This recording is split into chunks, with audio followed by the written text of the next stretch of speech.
dunia ini adalah arena perlombaan, bukan gelanggang pertandingan. Apa sih beda perlombaan dengan pertandingan? Dalam pertandingan, kita hebat kalau bisa mengalahkan orang. Misalnya pertandingan volleyball, itu kan nggak ada perlombaan volleyball, kan nggak? Pertandingan. Untuk naik ke babak berikutnya kita harus menjatuhkan satu tim. Tapi kalau perlombaan tidak. Lomba lari. Lomba lari itu filosofinya berbeda dengan pertandingan bola voli. Kalau pertandingan bola voli, kemenangan satu tim bukan hanya ditentukan oleh faktor kekuatan tim dan strategi dia memaksimalkan kekuatan. Tapi ada satu hal yang dibutuhkan sebuah tim untuk mengalahkan tim lain, melihat kelemahan tim lawan. Jadi ada satu tim kalah dari tim lain karena kelemahan dia terdeteksi, sehingga tim lain mampu memanfaatkan kelemahan dia. Saya mengajak kita berpikir bahwa dunia ini sebuah perlombaan, sehingga tidak pernah kita berpikir mengalahkan kawan dengan mencari kelemahannya. Kita fokus mendeteksi potensi diri, kemudian merancang jalan terbaik mencapai sukses kita, tidak terpengaruh dengan kelemahan orang lain. Kita punya jalan sukses sendiri. Ada apa? Kehidupan ini adalah sebuah perlombaan yang unik. Perlombaan yang startnya berbeda, kemudian finishnya juga berbeda. Bukan berarti orang yang start di belakang dia harus finish di belakang. Tergantung kemampuan dia mendeteksi potensi diri dan memanfaatkan semua potensi untuk secara maksimal mencapai keberhasilan. Maka kita akan lihat nanti anak-anak seperti ini kok akhirnya lebih sukses dari anak yang rankingnya lebih tinggi dari dia. Mungkin anak ini mampu mendeteksi potensi diri dia dan dia mampu memetakan jalan sukses yang harus ditempuh dia. Maka kita semua punya jalan sukses unik. Yang jalan sukses itu punya banyak pilihan. Ada jalannya akan memakan waktu singkat, ada jalannya akan memakan waktu lebih lama. Saya ambil contoh ini. Kalau saya akan berjalan ke laboratorium komputer, misalnya jaraknya 60 meter, saya berjalan dengan kecepatan 30 meter per menit. Saya berjalan. Kalau saya mengambil jalan terdekat, maka saya akan sampai 20 detik saya sampai. Tapi dalam perjalanan terkadang saya melihat sesuatu yang indah di sebelah sana, di musola. Saya sejenak berpikir itu enak kalau saya nikmati. Maka saya mengambil sudut ke musola. Dalam matematika, jarak dari lurus ini pasti lebih dekat daripada jarak kita mengambil situ. Maka waktu yang saya butuhkan nanti lebih panjang. Kenapa? Karena saya tidak menempuh jalan terdekat.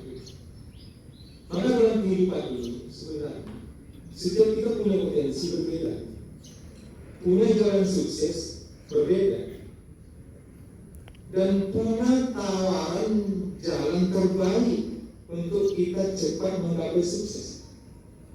Tetapi dalam perjalanan banyak hal-hal yang menggoda kita, sehingga jalan kita menyimpang sedikit, menyimpang banyak, sehingga waktu dan usaha yang kita butuhkan untuk mencapai sukses itu terganggu. Maka anak-anak sekalian, fokuslah pada hari ini untuk memetakan potensi diri, kemudian fokus untuk mendeteksi jalan sukses yang harus jalani, dan fokus istiqomah berada di jalan itu. Gangguan-gangguan ini terkadang terlihat dia menyenangkan, padahal dia menyusahkan. Saya ambil contoh satu, mohon maaf bagi yang nanti merasa kata-kata saya ini menyakitkan hati, saya mohon maaf, tidak ada niatnya untuk menyakitkan hati. Saya seperti ini, menggali sumur untuk mencari air jernih. Air jernih ini dibutuhkan oleh seluruh masyarakat kampung. Tapi kerjaan saya menggali sumur untuk mendapatkan air jernih pasti membunuh beberapa cacing atau memotong akar-akar pohon. Niat saya tidak ada memotong akar pohon atau membunuh cacing. Niat saya murni mencari air jernih untuk dimanfaatkan masyarakat. Anak-anak sekalian, yang pertama yang harus dihindari terlibat narkoba. Kalau kita sudah terlibat narkoba, kita bukan hanya menyimpang beberapa derajat dari jalan sukses kita, bahkan mungkin kita sudah membelakangi arah jalan sukses kita. Usaha yang sudah kita bangun selama ini akan hilang. Untuk anak SMA, saya sarankan pertama, hindari merokok. Tolong hindari merokok. Kamu tidak akan mendapatkan satupun alasan yang membenarkan kamu merokok. Tidak. Pertama, rokok itu tembakau yang asapnya berbahaya untuk diri kita. Kedua, rokok itu dihisap di bawah hidung. Itu kasus terbesar. Allah ciptakan hidung ini langsung berhubungan dengan paru-paru. Allah ciptakan paru-paru untuk menyerap udara segar yang dibutuhkan seluruh tubuh, dikirim melalui darah. Bayangkan, sarana yang diciptakan Allah untuk mendapatkan udara segar bagi tubuh kita, malah kita buat menjadi sarana mengirim asap ke dalam. Saya nggak tahu kenapa tiba-tiba terciptalah seperti itu. Hidung dijadikan sarana untuk mencari udara segar yang akan dikirim ke paru-paru, dikirim melalui darah ke seluruh tubuh. Tapi kok ada tercipta rokok yang dihisap di bawah hidung? Saya agak heran juga. Gimana konsepnya? Setahu saya, sisa pembakaran itu selalu diajarkan dengan hidung. Contoh, mobil saya, karena saya menghadap ke depan, hidung saya ke depan, maka knalpot di paling belakang. Kalau ada dulu di kampung Anda, saya di kebun sana, ada John Deere namanya, untuk mengapa rumput. Itu colokan asapnya di atas seperti itu asap. Artinya, menjauhkan kemungkinan asap sisa pembakaran masuk ke hidung. Sumbernya di bawah, coba di atas. Maka sampai capek kita mencari kendaraan yang sisa pembakarannya itu di depan hidung itu tidak pernah ada, hanya rokok. Maka saya pikir ini kan sebuah pilihan yang tidak tepat. Terus kalau dibilang, Pak, candu. Saya bilang tidak.